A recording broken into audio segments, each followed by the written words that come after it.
Gue bikin video ini ya untuk kasih warning ke kalian semua. Ini terserah ya, lu mau percaya gue, lu mau denger, lu nggak mau denger ya. Tapi ini apa yang gue lihat yang sedang terjadi. Ada perubahan di dunia yang sedang terjadi. Yaitu gue selalu bilang dari 2 tahun sampai 3 tahun lalu ya. Kelas menengah itu akan hilang. Kalian boleh nggak suka ya, kalian boleh nggak setuju juga dengan opini gue, tapi selama mungkin 2 sampai 3 tahun belakangan semua yang gue omongin kalian bisa track ya. Jadi kenyataan atau enggak. Era lu ibaratnya bisa hidup nyaman sebagai kelas menengah ya, lu bisa kerja biasa aja untuk mendapatkan rumah, lalu punya satu mobil ya, dan hidup nyaman bisa sekolahin anak-anak itu udah hilang. Makanya kalian mungkin ngerasa ketika kalian dapat saran ya dari orang tua kalian, ya dari orang-orang yang lebih tua ya, generasi-generasi sebelumnya, itu banyak yang udah nggak relate. Kenapa? Karena ketika mereka dulu jadi PNS, mereka itu bisa beli rumah ya. Gaji mereka tuh cukup untuk mereka bisa cicil tanah dan akhirnya lunas dalam waktu 20 tahun, lalu mereka bisa beli mobil gitu. Mereka bisa sekolahin kalian ya sekarang anak-anaknya. Jadi ketika mereka kasih saran ke kalian, ya itu banyak yang udah nggak relate. Kenapa? Karena gajinya nggak pernah naik, sedangkan harga kita lihat properti aja naiknya udah berkali-kali lipat. Dunia yang sekarang kalian lihat itu udah menurut gua nggak didesain lagi untuk adanya kelas menengah. Jadi ini tesis utama gua ya. Dunia ini akan dibagi menjadi 2 kelas, yaitu kelas para elit dan kelasnya budak nih gua sebutnya di sini, ya. Jadi para elit ini akan jadi asset owner, yaitu pemilik aset, sedangkan nanti kelas budak ini nggak punya apa-apa dan mereka akan dipaksa untuk nyewa semuanya, ya. Jadi akan jadi renting ekonomi, ekonominya akan serba sewa. Mereka akan subscribe semua hidupnya, ya. Mungkin sekarang yang lu subscribe itu baru Netflix ya, tapi nanti rumah lu nggak akan bisa lu beli, lu akan ngontrak ya, lu akan subscribe rumah lu. Lu nggak akan bisa beli mobil. Lu akan subscribe nanti ride hailing services ya. Nanti Gojek dan Grab ke depannya lu akan subscribe gitu. Bahkan untuk jadi driver-nya aja kemungkinan untuk bisa jadi driver lu harus subscribe lagi, lu harus bayar lagi harian atau bayar bulanan. Karena ini tren yang udah terjadi ya, kalau kita lihat di misalnya ride hailing di Cina yang sangat kompetitif, akhirnya mereka punya driver, itu mereka harus subscribe untuk premium lagi. Kenapa? Karena kompetisi banyak sekali yang mau jadi driver. Ketika zaman dulu gue cerita orang tua kalian PNS bisa beli rumah, sekarang lu bekerja di SCBD aja, lu beli apartemen studio ya, yang bukan yang one bedroom. Studio aja lu udah nggak mampu beli sekarang. Dunia secara fundamental berubah karena kita lihat ya secara prinsip ekonomi ya, return on capital yaitu return on asset. Ketika lu beli aset lu dapat return, itu lebih besar dibanding pertumbuhan ekonominya sendiri. Artinya apa? Pemilik aset yaitu owner, para elit ini akan selalu diuntungkan dari ekonomi orang-orang yang subscribe ini. Mereka yang punya properti ya, properti untuk disewakan ya, bukan properti rumah sendiri.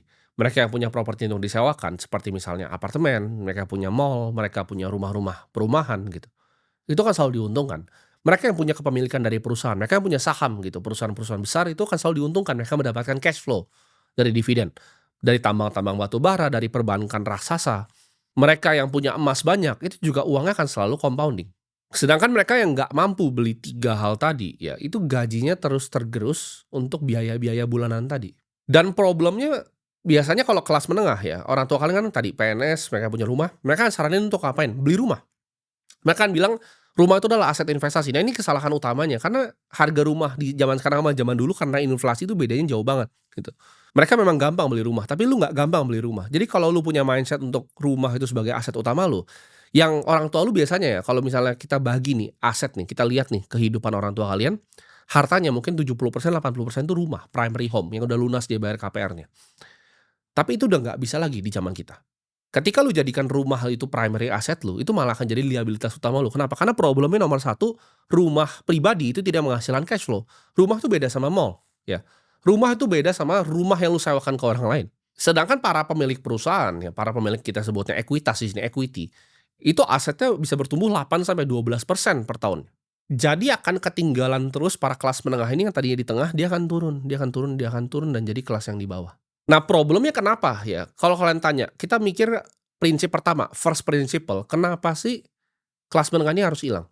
Karena adanya revolusi AI sekarang ya. Kita lihat juga Trump baru bikin council-nya kan, council AI dengan Jensen Huang dan macam-macam. Kenapa ini akan hilang? Kayak gue pribadi, gue sebagai pemilik perusahaan, gue untuk hiring karyawan tuh gue sekarang susah banget. Maksudnya gue udah nggak mau untuk hiring karyawan. Kenapa? Karena kalau dulu gue butuh financial analyst misalnya, untuk bantu gue analisa perusahaan-perusahaan, bantu gue analisa market gitu. Itu gue butuh ada orang gitu untuk bisa ngelakuin misalnya Excel financial modeling. Tapi problemnya apa dengan AI sekarang? Zaman sekarang ya, bahkan gua kerja itu lebih banyak dibanding dulu. Kenapa? Karena gua rasa kerja zaman sekarang lebih enak untuk gua pribadi, ya. Jadi ketika gua tidur, kalau tidak ada 2 agent yang running untuk melakukan analisa, gua ngerasa gua sedang buang-buang waktu tidur gua, ya. Jadi yang gua lakukan adalah agent gua suruh, "Oke, bikin modeling tentang perusahaan ini, gua pengen lihat." Lu bedah, lu bikin komparatif analisisnya segala macam, gua suruh dia research, gua tinggal tidur, ya. 2, 3 jam dia kerja, gua bangun pagi-pagi gua udah lihat, nah hasilnya ini. Mereka nggak punya ego, mereka cuma disuruh, mereka nggak punya otak sendiri itu untuk menentang, jadi gue nggak butuh financial analyst lagi sekarang, ya. Gue tinggal bikin agent aja, lalu gue suruh tiap kali gue tidur, "Oke lu analisa ini," bangun pagi gue udah lihat. Itu jauh lebih enak untuk gue. Nah ini zaman dulu nggak ada, gitu. Makanya dibutuhkan kelas menengah ini. Ketika ini yang nggak dibutuhkan, nah problemnya itu akan dihilangkan kelasnya. Kenapa yang di bawah gue bilang tadi nggak dihilangkan? Karena ini masih belum bisa diganti, ya karena mereka butuh fisik. Untuk lu nganterin makanan dari datang ke mall dan nganter ke rumah lu itu butuh fisik. Sedangkan untuk ganti fisik ini dibutuhkan robotik gitu, dibutuhkan humanoid robot, yang sekarang belum sampai teknologinya. Jadi justru yang digantikan tuh adalah kelas menengah, gue udah bilang ya, yang duduk di depan komputer akan lebih gampang digantikan dibanding driver. Kenapa? Karena pekerjaannya sebenarnya non fisik, pekerjaan yang menggunakan otak, tangan ngetik di komputer. Itu semua udah bisa digantikan dengan agentic AI. Jadi kalau kita lihat agenda besarnya adalah mereka mau separasi ini, kelas ini jadi yang tadi working class banget dan juga kelas para elit. Dan kalau kita lihat sekarang kebanyakan kelas menengah itu bukan punya aset ya. Kalian bisa survei aja teman-teman kalian yang kelas menengah, itu kebanyakan hidupnya itu berhutang. Jadi mereka kelihatan oke nih, oke mereka punya rumah yang 4 miliar misalnya. Tapi rumah 4 miliar itu mereka baru bayar sekitar mungkin 800 juta, sisanya masih KPR. Jadi kalau kita lihat neraca kehidupannya ya, hidup orang ini kita bagi nih jadi balance sheet kan neraca gitu ya. Yang kita bisa perhatikan adalah kebanyakan mereka itu punyanya liabilitas bukan aset. Jadi hidupnya itu hidup berhutang. Dan ini kepercayaan gue, ketika lu berhutang ya, lu berhutang untuk beli rumah, lu berhutang untuk beli mobil, lu berhutang untuk sekedar yang lebih gila lagi beli-beli baju begitu. Akibatnya adalah apa? Lu jadi budak kepada orang yang ngutangin lu.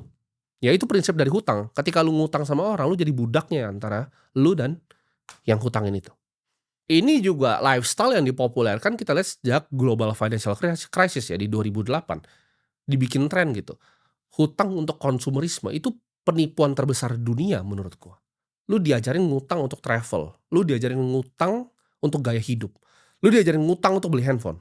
Kalau kita ngomong di Amerika, Amerika udah lebih parah lagi karena adanya apa? Student loan. Jadi lu untuk bisa kuliah gitu, untuk lu bisa kuliah, lu harus ngapain?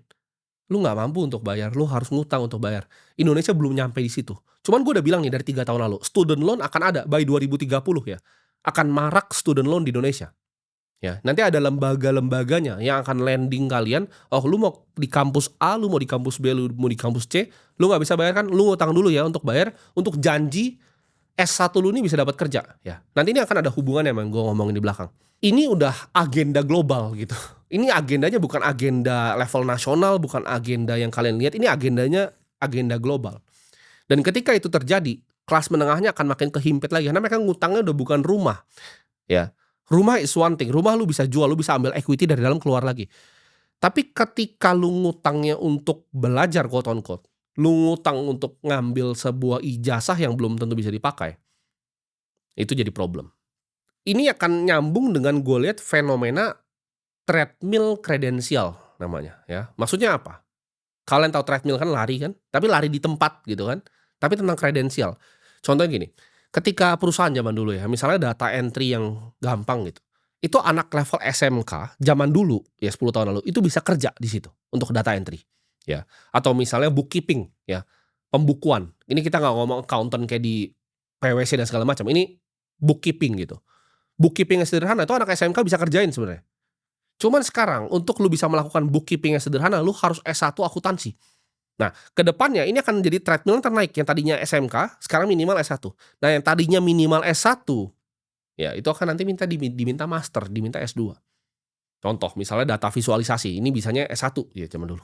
Ke depan ini akan lu harus ambil S2 dulu. Ya lu student loan untuk ambil S2 untuk bisa ngambil pekerjaan ini.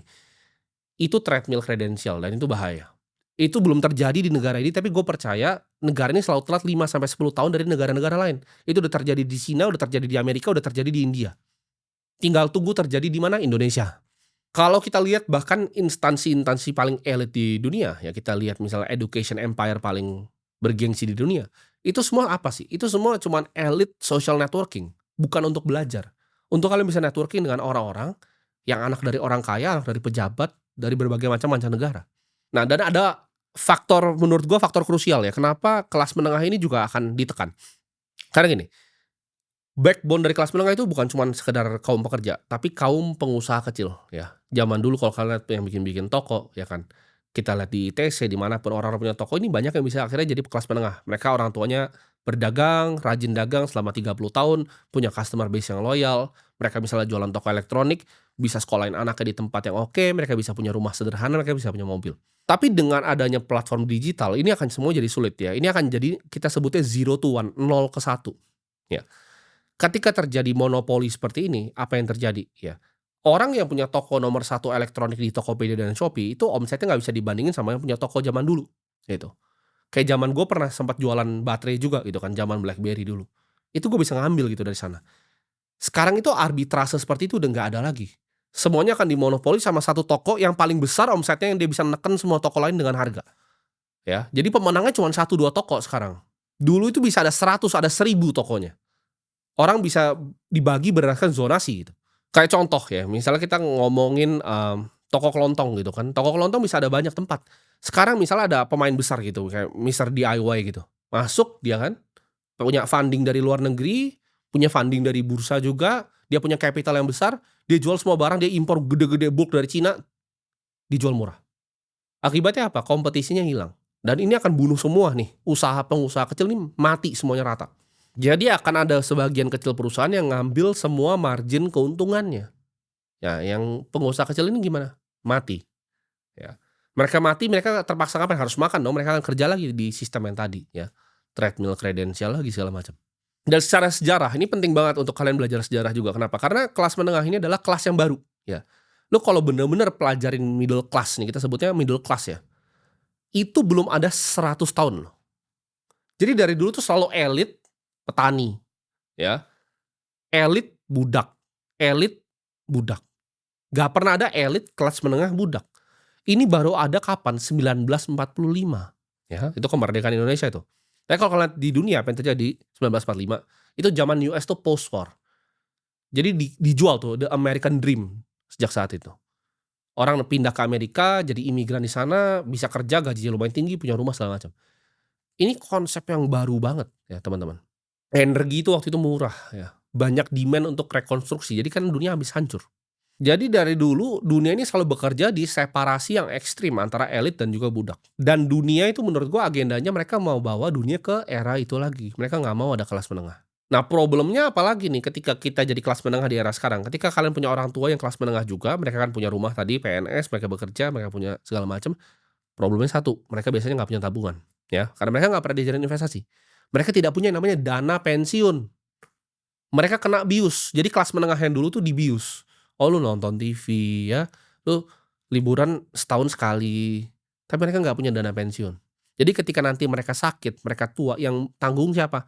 Anak-anaknya yang kelas menengah yang udah kena semua problem ini. Ya itu cara mereka ngilangin kelas menengah. Anak-anak ini kan punya beban ketika orang tuanya sakit nanti kan orang tua namanya ya, uangnya semua dihabisin ke sana. Ketika uangnya habis, masa depannya dia juga udah habis, orang tuanya habis itu meninggal, anaknya gimana?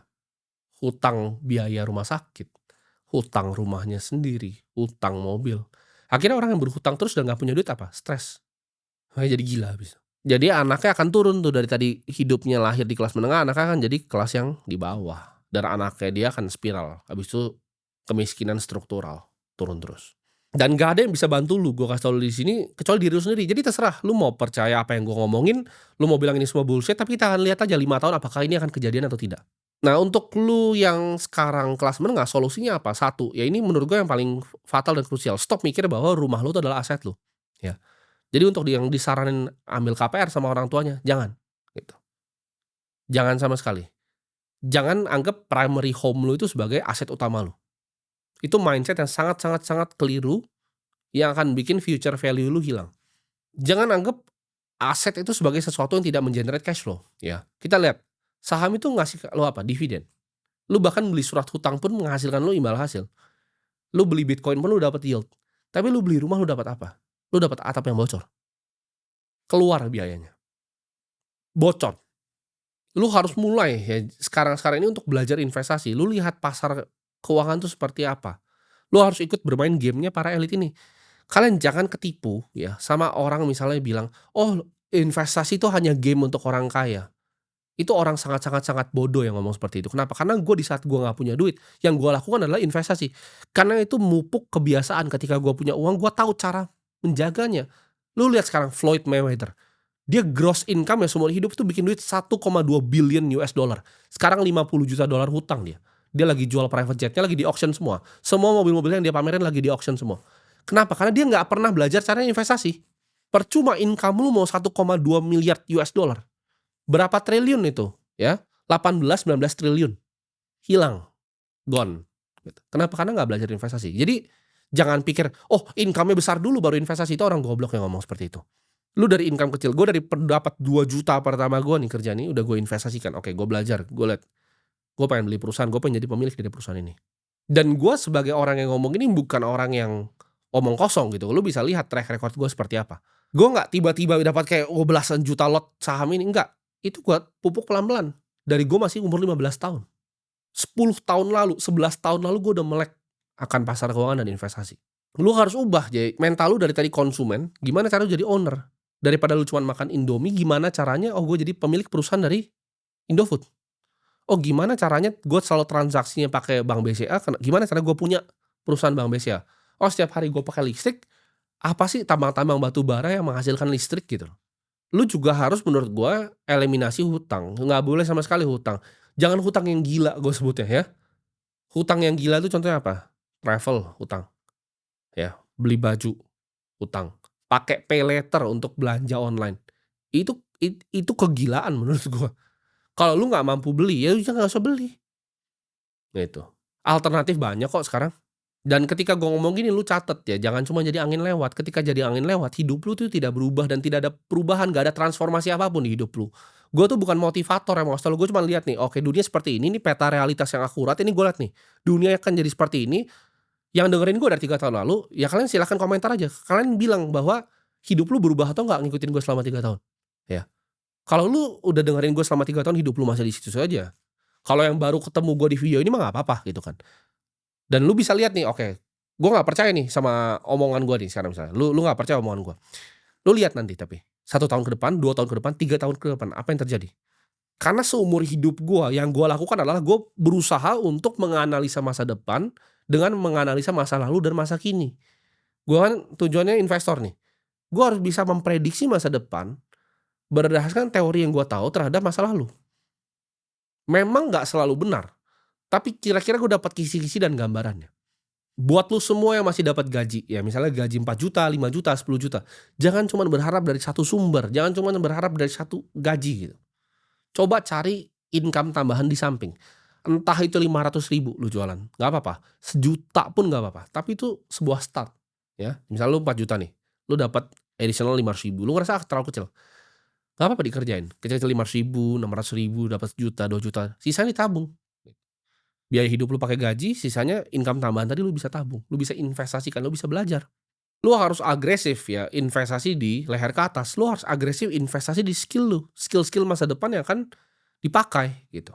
Misalnya lu ngerti digital marketing, lu belajar gitu, lu beli course tentang gimana caranya memanfaatkan AI untuk digital marketing. Ya, semua hidup gua yang gua lakukan adalah gua beli informasi, makanya gua belinya apa? Buku yang gua beli. Yang gua beli apa? Informasi gitu. Setiap kali gue lihat ada yang menarik, oke gue beli gitu kan. Apa skill yang lu mau pelajarin setiap hari gitu. Lu lihat, lu perhatikan, lu jadi yang terbaik di dunia dan lu belajar, lu buang duit lu untuk beli ilmu. Gue ngomong sama lu udah beneran gak punya waktu ya. Jangan mikir kayak kelas menengah tuh konsep 1000 tahun kemanusiaan, enggak itu konsep belum ada 100 tahun. Middle class itu. Circle sosial lu harus pikir ulang ya. Gue bukan berarti gue bilang lu jauhin semua temen lu. Tapi lu pikir ulang, kenapa? Karena ketika lu bergaul dengan orang-orang yang sama yang mau bertumbuh, lu akan jadi orang yang mau bertumbuh. Hati-hati dengan siapa yang lu dengerin. lu harus cari mentor, siapa yang kira-kira udah jalanin hidup yang lu mau, dan lu bisa ikutin gitu loh. Apa kata omongan dia, jangan lu tersesat gitu loh, lu ikutin A, ikutin B, ikutin C, jadi buyar. Ketika gue pilih mentor, oke mentor gue adalah Warren Buffett. Gue ngelihat dia, gue pelajari, ya gue telan ilmunya, gue telah ilmunya, gue praktekkan. Setiap kali gue ketemu mentor gue, yang event di Indonesia, ketika gue ketemu gue tanya praktikal gitu, "Oke, Pak ini menurut Bapak, saya seperti ini, gimana nih solusinya? Di bisnis saya seperti ini, investasi saya di sini sini sini. Bisa dibenerin di mana? Oh ada opportunity itu di mana?" Dan gue pilihnya nggak banyak-banyak, gue nggak A, B, C, D, E, F, G kayak orang-orang, gitu. Lu dengerin satu ya nonton satu, gitu. Gue dengerin Warren Buffett ya gue paling dengerin partner ya gitu, Charlie Munger. Dan menurut gue salah satu yang paling impactful yang gue lakukan ketika gue masih mulai awal-awal adalah gue coba bikin raca diri gue sendiri. Maksudnya apa? Kita lihat manusia itu sebagai bisnis misalnya, itu ada neracanya ya, jadi ada balance sheet namanya kalau dalam bahasa Inggris. Neraca itu apa? Oh aset gue tuh apa aja gitu. Oh gue punya uang di rekening bank sekian ya, gue punya mobil, gue punya motor, gue punya ini, gue punya ini. Oke hutangnya apa nih? Gue punya KPR nih segini nih, gede banget nih ya, gue punya cicilan segini. Nah baru lu lihat gitu loh, oh ternyata gue besaran hutangnya, gue manusia yang tadi yang utang semua hidup gue. Jadi jangan pikir kayak lu ngutang tuh udah punya lu, enggak, lu harus lihat secara objektif, jangan lu delusional. Jadi ketika lu bikin neraca kehidupan lu tadi, lu akan lihat, apalagi lebih bagus lagi lu bikin laporan laba ruginya, ya kan.